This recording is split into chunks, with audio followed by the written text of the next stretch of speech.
దేశంలో ఏటా ఎక్కడో ఒక చోట జరుగుతున్న ఎన్నికల వల్ల అభివృద్ధికి ఆటంకం కలుగుతోందని బీజేపీ ఎంపీ లక్ష్మణ్ అన్నారు. అందుకే వన్ నేషన్ వన్ ఎలక్షన్ బిల్లుని మోదీ ప్రభుత్వం తీసుకొస్తోందంటున్న జేపీసీ మెంబర్ ఎంపీ లక్ష్మణ్తో మా ప్రతినిధి Vikram face to face.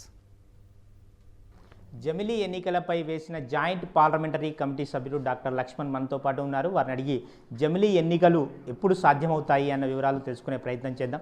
Sir, జమిలీ ఎన్నికలకు సంబంధించి కార్యాచరణ, జేపీసీ కార్యాచరణ ఏ విధంగా ఉండబోతుంది? మొట్టమొదటగా జమిలీ ఎన్నికల నిమిత్తము జాయింట్ పార్లమెంట్ కమిటీలో సభ్యునిగా నియమించినటువంటి కేంద్ర ప్రభుత్వం నరేంద్ర మోడీ గారికి వారికి ప్రత్యేక ధన్యవాదాలు.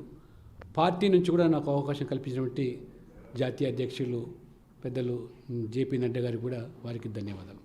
తెలంగాణ రాష్ట్రం నుంచి ఒక్కడిగా ఈ కమిటీలో సభ్యులుగా కొనసాగడం నా మీద బాధ్యత.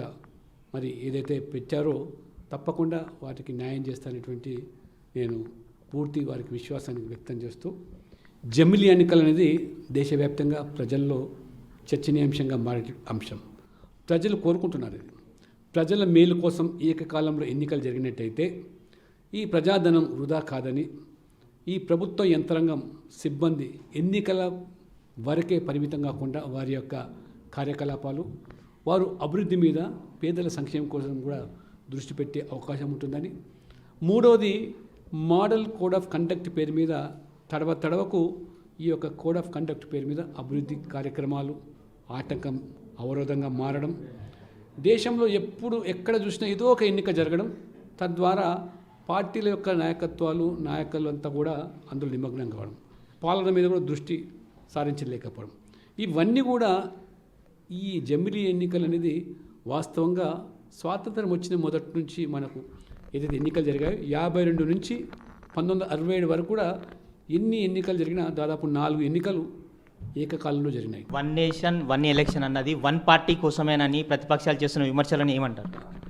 ఇప్పుడు బీజేపీ మోదీ గారు ఈ నిర్ణయం తీసుకోకముందే లా కమిషన్ ఈ పార్టీకే గతంలోనే నాకు తెలిసి as far as my knowledge 89లో ఏదో సిఫార్సు చేసింది. ఖచ్చితంగా చర్చిస్తాం, అందులో ఉన్నటువంటి లొసుగులను అధిగమిస్తాం. ఇవాళ ఏక పార్టీ ఏక ఎన్నికలు అనేది ఏదైతే ఉందో ఇది చాలా చవకబారు ఈ యొక్క విమర్శలు.